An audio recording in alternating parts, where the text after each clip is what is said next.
kid isn't just solving cubes. He's solving the future of speed cubing, right? Call me a hater all you want. Call me a hater. I'm still not confident that Yiheng is going to be able to clutch up at Worlds.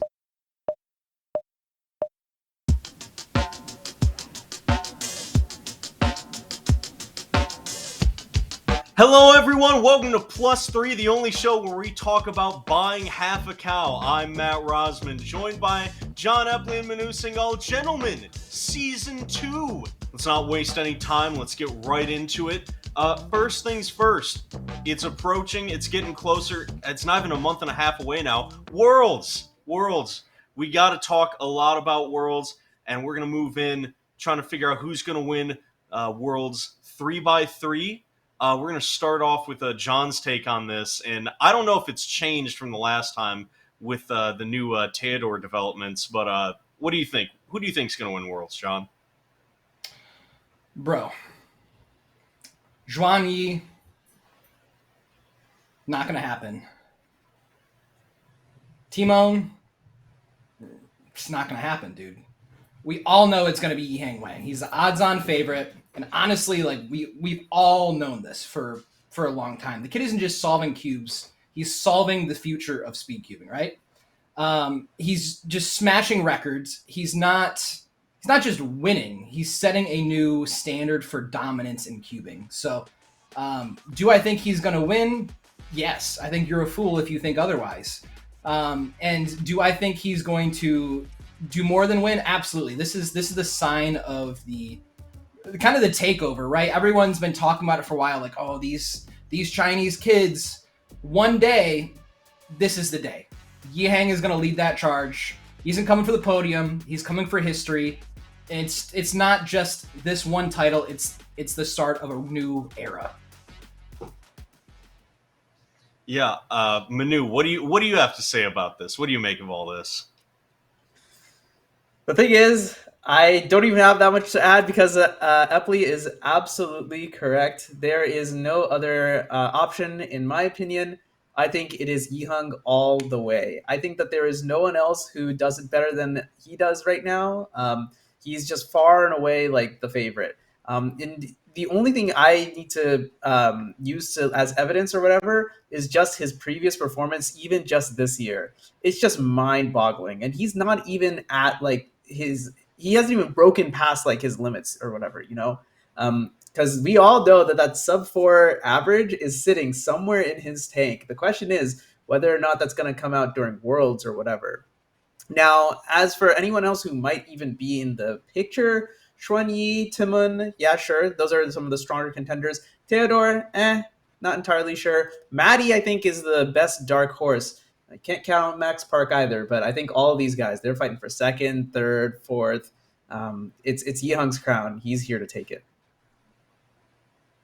I just want to start this off by saying I was saying this in January of this year, and I am ride or die, baby. Look, let's get real about this, all right? Let's get real. You know, we're talking with high-level competition every time. Zhuan Yi is that perfect combination of experience but clutch ability. I am still, call me a hater all you want, call me a hater, I'm still not confident that Yiheng is going to be able to clutch up at Worlds. I think there's just some James Harden, Russell Westbrook gene in Yiheng that causes him to fumble the bag in the biggest moments.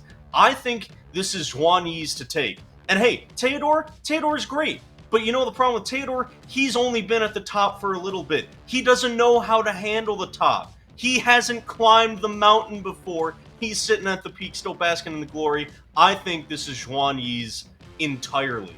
And if you think otherwise, that's fine. If you like Yiheng, I completely see why you want to have Yiheng as the champion. I mean, I want to hear some rebuttals to that.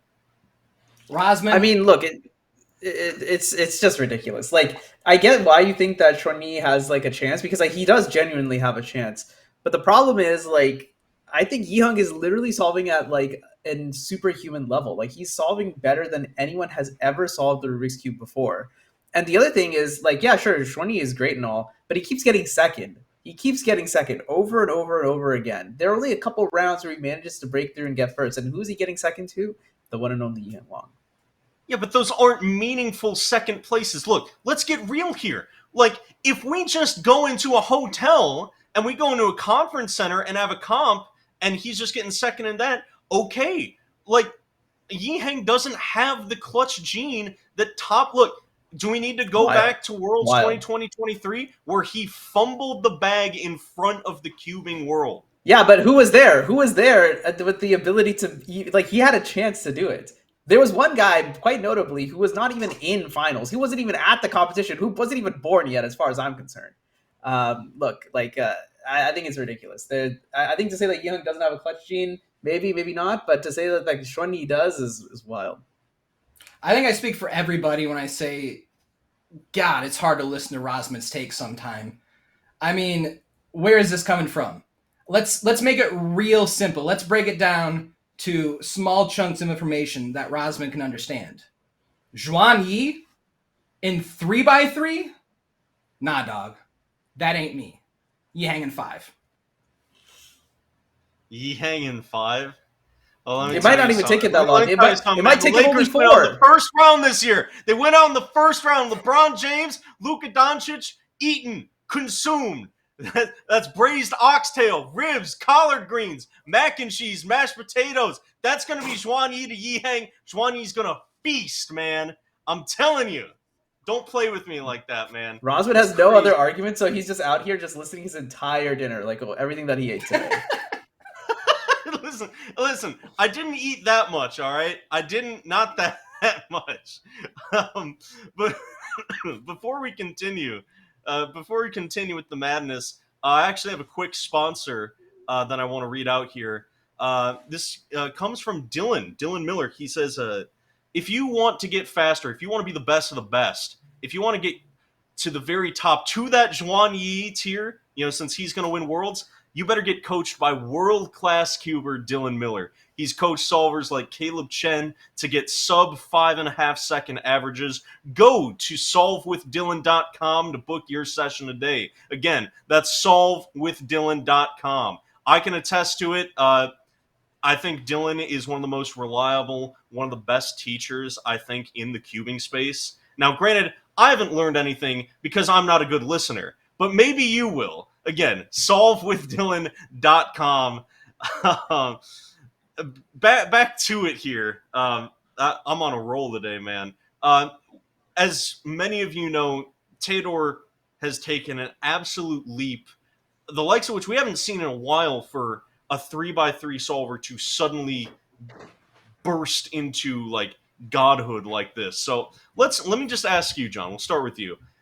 Do you think Teodor is going to surpass Xuanyi and Yihang? Do I think he's going to surpass them? Sure. Do I think he's going to surpass them in 3x3? Nah, dude. I mean, I think we've come to find that it's hard to be an all-rounder. I think the days of a Felix Zemdeg's Max Park are behind us. Just dominating all around. Felix Zemdeg's one of the best solvers in the world, pulling out a 4x4 blind world record single. Doesn't happen anymore. You're not going to see anybody accidentally beating Stanley Chappell. Stanley Chappell is a specialist, and he dominates that event. Teodor is amazing at so many events. It's going to be real hard for him to take it to that next level at 3x3.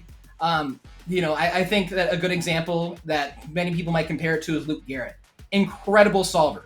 And elite in so many different events. But if there's one nitpick you might have, or if there's one hard take they might have, they say the focus just quite isn't there for 3x3, the biggest event. So he will surpass many people, but not Xuanyi and Yang 3x3.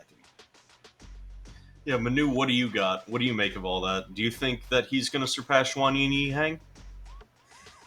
Yeah, so to me, it's highly speculative. Like, it's impossible to say whether or not like he will surpass Xuanyi Yihang. I mean, these guys are all like they're all like kids, right? So who even knows? Like, it's possible that Teodor just ends up becoming god tier at like something else. Like, I know Yihang, for example, is really interested in ping pong, right? And if that happens, then obviously he's not going to. But here's one thing that is true: is Teodor has like very, very solidly cemented himself as like potentially the future of European cubing, And I used to call Timon the Polish prodigy, but I think now this nickname, this moniker, firmly belongs to Teodor. This guy is just incredible, and he does it all like with quite a bit of an aura behind him too, right? Like he's just this little guy, and he's just walking up. Like I remember Euros 2024, and he's walking up there. He's walking up to the stage, and he's just like out there in front of everyone. That stupid little bucket hat. It's just adorable. But as so I think he's living in the moment, and I think that's fantastic. And I think it's good for speedcubing to have people like this. But I think it remains to be seen, and I find it very, very speculative. First off, don't touch the bucket hat. Don't touch the bucket hat like that. Thank you. I love the bucket hat. I love the bucket hat. No. It's great. It's great. I love it. Would you let me get on with my take? I only have 58 seconds. Hold on. Which corner is that in? I can't even point to the right corner. I'm wasting my time. Anyway, I think it's kind of early to tell, but I think it more depends on what are the peaks going to be for Zhuanyi and Yiheng. Like let's get real here. Like obviously, I think all three of these guys are going to continue to develop. I think a lot of cubers are going to continue to develop. They're so young, but at the same time, we have to think about what kind of the expected potential for these guys is. I mean, I still think it's probably going to get revealed best at Worlds, like figuring out, okay, who's going to come out on top there. But I don't know. I think Teodor can do it, but that probably more depends on where Zhuanyi and Yiheng and everybody else end up than his own ability. Yeah, I think the interesting part about all of this is we really only have Worlds. We have, there's 4 rounds, 5 solves each. There's 20 solves total, broken down in sets of 5. So it's really hard to say anything other than Yiheng's the clear and away favorite. If you told me this was a different format, and, let's say it was PSL format, or maybe let's say there was just more one-on-one action, I would look at all of these competitors very differently. And I think it would be a much different conversation. But when it comes down to Worlds, everybody has 5 solves to put their best out there. I mean, the best chance is Yiheng puts out the best 5 solves, and it's not even close. Sure, there is a level of randomness and chance to the world, but man, it's hard for anything other than a Yiheng win to make sense in my head. Before I get back to the bucket hat thing, because I do have something to mention on that, I think the one advantage that Teodor does have going into Worlds is at least like being on that Euros level stage, right? Because that was like multi-level. It was like a sports, some sports arena or whatever. You can go back and look at some of the footage from Nations Cup, or I think Cubit has a nice video going over Euros finals. So he's like been in that environment, right? In that high pressure environment. Zhuanyi has what, like Asian champs, like. And Asian Champs is not quite the same. I mean, sure, like it was a head-to-head final, but it's just not quite the same environment, in my opinion. So I think Zhuanyi is like the least experienced in this type of thing, and maybe that will end up being to his favor. But I think that's another thing that Teodor has going for him. I think that these guys should just have fun.